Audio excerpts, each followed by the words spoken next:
بھارت کا روس کے ساتھ T-72 ٹینک انجنوں کا $248 ملین کا معاہدہ۔ نئی دہلی نے ہندوستانی فوج کے T-72 ٹینکوں کے انجن کی خریداری کے لیے دفاعی برآمدات کے لیے روسی ریاستی ایجنسی روسوبرونیکسپورٹ کے ساتھ $248 ملین کا معاہدہ کیا۔ اس معاہدے میں نئی دہلی کے میک ان انڈیا اقدام کے تحت مقامی پیداوار کو سپورٹ کرنے کے لیے ٹیکنالوجی کی منتقلی شامل ہے، جس کا مقصد ملکی دفاعی مینوفیکچرنگ پر خود انحصاری کو بڑھانا ہے۔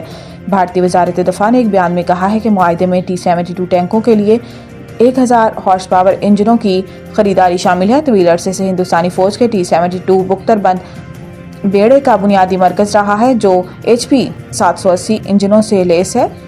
اس وقت HP 1000 انجنوں بیان میں کہا گیا ہے کہ 7 ٹینکوں کو اپ گریڈ کرنے سے ان کے میدان جنگ میں نقل و حرکت اور جارحانہ صلاحیتوں میں اضافہ متوقع ہے، جس سے فوج کی آپریشنل تاثیر میں اضافہ ہوگا۔